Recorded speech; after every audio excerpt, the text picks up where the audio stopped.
औज़ुबिल्लाहिमिनश्शैतानिर्रजीम बिस्मिल्लाहिर्रहमानिर्रहीम। अस्सलामुअलैकुम dear students, hope so you are all fine. Students, today we will discuss about cellular organization. Cellular organization का क्या मतलब है? सेलुलर वर्ड निकला है सेल से, ठीक है। सेलुलर वर्ड निकला है किससे? सेल से।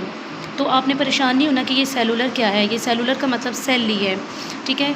सेल की अब ऑर्गेनाइजेशन, सेल की 3 तरह की टाइप्स हैं, आपने याद रखना है, ठीक है।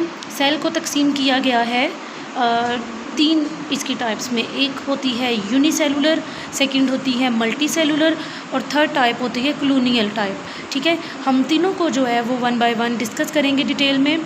तो अभी इंट्रोडक्शन में जी क्या है इसको रीड करते हैं। All the organism have been divided into 5 major groups. जितने भी जानदार हैं उनको जो है वो टोटल 5 ग्रुप्स में तकसीम किया गया है। Prokaryotes, protist, fungi, plant and animals. Prokaryote क्या होते हैं? जिनके अंदर हम कहते हैं जी, प्रो का मतलब होता है फॉल्स, प्रो का मतलब फॉल्स, कैरियोट्स का मतलब होता है न्यूक्लियस। तो इसका क्या मतलब हुआ कि इसके अंदर फॉल्स न्यूक्लियस मौजूद होता है? नहीं, इसका मतलब ये है कि इसके अंदर प्रोमिनेंट न्यूक्लियस मौजूद नहीं होता, ठीक है। इसका मतलब ये कि इसके अंदर प्रोमिनेंट न्यूक्लियस नहीं मौजूद होता।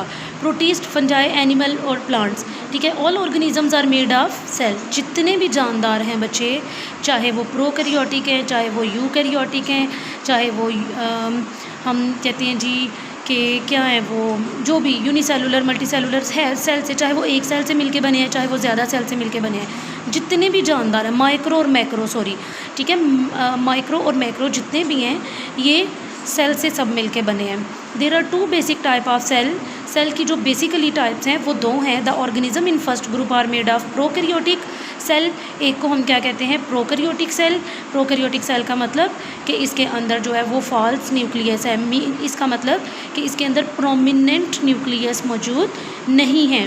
While the other group have eukaryotic cell. Cell organize in 3 way to make the bodies of organism.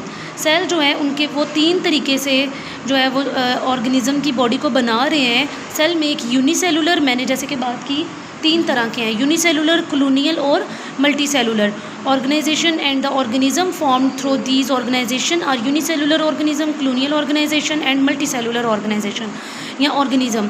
अब हम इन तीनों को जो है वो डिटेल में देखते हैं जी। यूनिसेलुलर ऑर्गेनिज्म कौन से होते हैं? यूनिसेलुलर ऑर्गेनिज्म, यूनि का मतलब होता है एक, ठीक है, यूनि का मतलब 1, सेलुलर का मतलब सेल। तो इसका मतलब क्या हुआ? एक सेल, और ऑर्गेनिज्म का मतलब हुआ जानदार, तो इसका मतलब ये हुआ एक सेल वाला जानदार। तो यूनिसेलुलर ऑर्गेनिज्म कौन से ऑर्गेनिज्म होंगे? ऐसे ऑर्गेनिज्म जो कि एक सेल से मिलके बने हैं, उनको हम क्या कहते हैं? Unicellular organism. In unicellular organism only 1 cell make the life of an organism. एक सेल जो है वो जानदार की ज़िंदगी को बना रहा है। All the life activities are carried out by the only cell. और उसकी लाइफ की जितनी भी एक्टिविटीज़ होने वाली हैं, उसके बॉडी के अंदर जितने भी फंक्शन होंगे वो सेल परफॉर्म करेगा। इसकी एग्जांपल अमीबा, पैरामीशियम, यूग्लिना इसकी एग्जांपल्स हैं, are the common examples of unicellular organism, ठीक है। नेक्स्ट आ जाता है हमारे पास कॉलोनियल टाइप। कॉलोनियल टाइप क्या होता है? Unicellular organization. बच्चे ये जो होते हैं ये भी बेसिकली आपने याद रखना है कि ये भी बेसिकली होते क्या हैं? यूनिसेलुलर ही होते हैं, ठीक है।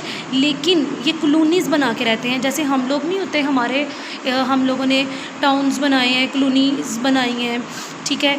तो इस तरह से इनकी भी जो है ना, इन्होंने अपनी एक कॉलोनी बना के रहते हैं, लेकिन ये होते इंडिपेंडेंट हैं। जैसे हम लोग इंडिपेंडेंट हैं, अपने अपने घर से खा रहे हैं, कमा रहे हैं, ख़ुद मेहनत कर रहे हैं, सब काम कर रहे हैं, ठीक है, किसी पे डिपेंड नहीं करते। लेकिन एक एरिया है या कॉलोनी है जो भी है, वहाँ पे बहुत सारे घर हैं, ठीक है, सारे इंडिपेंडेंट हैं। इसी तरह ये कॉलोनियल टाइप में जितने भी हमारे पास ऑर्गेनिजम्स होते हैं ये सारे होते क्या हैं? यूनिसेलुलर हैं और इंडिपेंडेंट होते हैं, लेकिन ये आपस में मिलजुल के रहते हैं। दैट्स वाई हम इनको क्या नाम देते हैं? कॉलोनियल टाइप, ठीक है।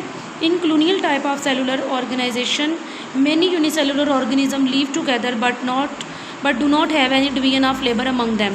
Each unicellular organism in a colony live its own life, ठीक है। जितने भी यूनिसेलुलर ऑर्गेनिजम्स होते हैं वो कॉलोनी में अपनी ज़िंदगी खुद जीते हैं, खुद रह रहे हैं इंडिपेंडेंट होके, and does not depend on other cell, और किसी के दूसरे के ऊपर वो डिपेंड नहीं करते। For its vital requirement volvox is a green algae found in water.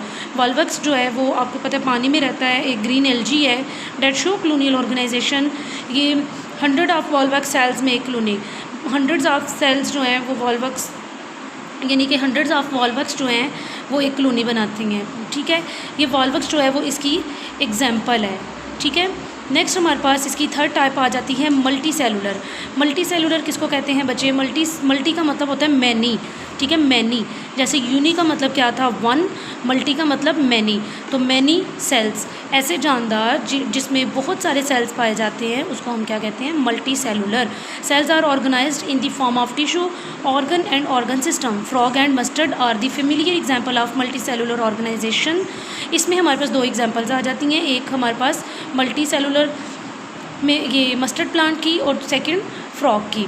ठीक है, अब मस्टर्ड प्लांट क्या होता है? मस्टर्ड प्लांट का साइंटिफिक नेम क्या होता है जी? साइंटिफिक नेम इसका है ब्रासिका कैम्पेस्ट्रिस। आपने याद रखना है, एमसीक्यूज़ में आपको पूछा जाता है कि मस्टर्ड प्लांट का या फ्रॉग का साइंटिफिक नेम क्या है। Is sown in winter and it produce seed at the end of winter. ये जो है वो विंटर में प्रोड्यूस होते हैं और विंटर के एंड पे ये सीड की प्रोडक्शन करते हैं। The plant body is used as vegetable and its seeds are used for extracting oil. इसके जो बीज हैं इनसे ऑयल जो है वो एक्सट्रैक्ट किया जाता है, यानी कि हासिल किया जाता है। The organ of the body can be divided into two group on the basis of their function. Mustard plant जो है इसकी जो ऑर्गन्स हैं उनको दो ग्रुप में तकसीम किया जाता है। Root, stem, branches and leaves are the vegetative organ. एक हमारे पास क्या आ जाते हैं? वेजिटेटिव ऑर्गन, और सेकंड हमारे पास होता है रिप्रोडक्टिव ऑर्गन।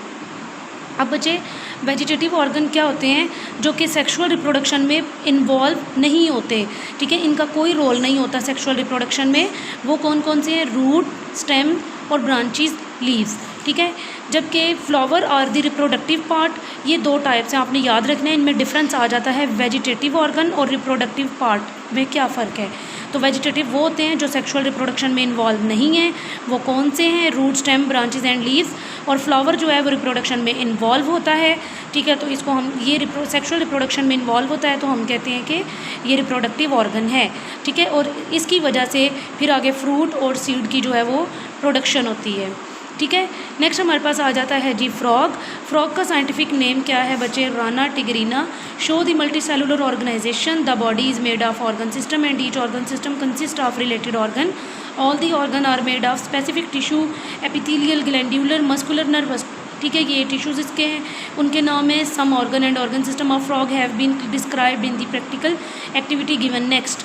ठीक है, बाकी इसकी जो एक्टिविटीज़ हैं या इसका सिस्टम है फ्रॉग के ऑर्गन सिस्टम, इनको प्रैक्टिकल में आगे बताया गया है।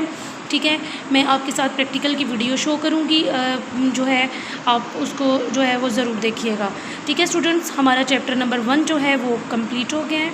अगर आपको कोई क्वेश्चन हो, कुछ पूछना हो चैप्टर के हवाले से, तो आप जो है वो पूछ सकते हैं। ठीक है, कमेंट में पूछ सकते हैं। ओके स्टूडेंट्स, अपना बहुत सारा ख्याल रखिएगा। अल्लाह हाफिज़।